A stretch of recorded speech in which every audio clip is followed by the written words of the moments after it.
At the Uganda Martyrs site in Namugongo, where we visited earlier today, workers were seen cleaning and making preparations ahead of the Uganda Martyrs Day celebrations that were expected in just a few days.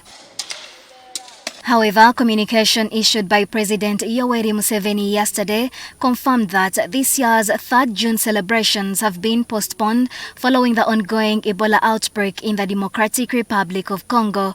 Uganda receives a number of pilgrims from the DRC every year. The decision has since been welcomed by the Director General of the World Health Organization, who described it as a swift action aimed at preventing further spread of the disease. By the time the communication was made, a number of pilgrims had already begun their journey to Namugongo, including some from the DRC who by Friday had arrived in Kasese, expected to join a larger group walking from Kasese to Namugongo. President Museveni has since advised those who had already started the journey to return home. The Church of Uganda says it is in touch with the dioceses across the country to ensure that information reaches all pilgrims. The health of our Christians takes precedence. Whereas we want to celebrate, to remember the Uganda Martyrs, but we are also cognizant of the fact that we want our people to be healthy. We believe a healthy Christian is the one who is spiritually upright. Bookings for accommodation had already been made for invited guests, while some service providers had started work in preparation for the celebrations. Some now fear they may not recover the money they invested. The fact that we had invested a lot of both manpower and money to make sure that everything comes out very well on that day. So it is very costing on our side. It's very worrying. We don't know what is next.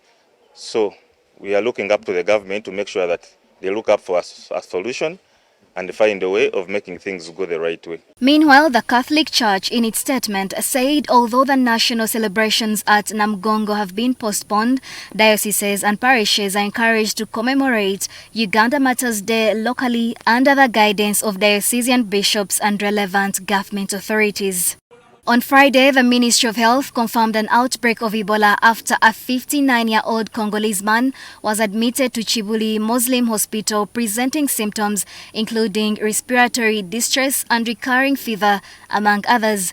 He later died and authorities confirmed it was an imported case from the Democratic Republic of Congo. Today, Alan Kasuja, the Executive Director of the Uganda Media Center, who has been entrusted by the Ministry of Health to provide updates on the outbreak, did not respond to our calls for an interview. However, in a post on his X account, he said 2 Congolese nationals had tested positive for Ebola. One patient died and was repatriated, while the second is currently receiving treatment in a hospital, though he did not state which hospital. Kasuja added that the health workers and relatives who came into contact with the patients have since been traced and isolated for monitoring and treatment. Away from the Martyrs Day celebrations, other activities have also been affected.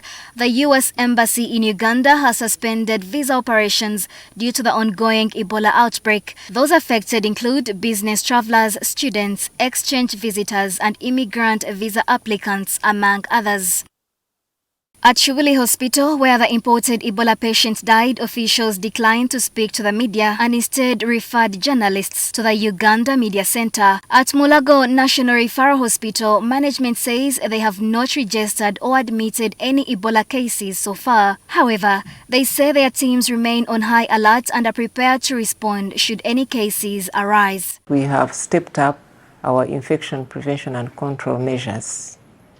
So immediately our teams which are responsible, they've gone through all the wards to ensure that we have our IPC materials in place.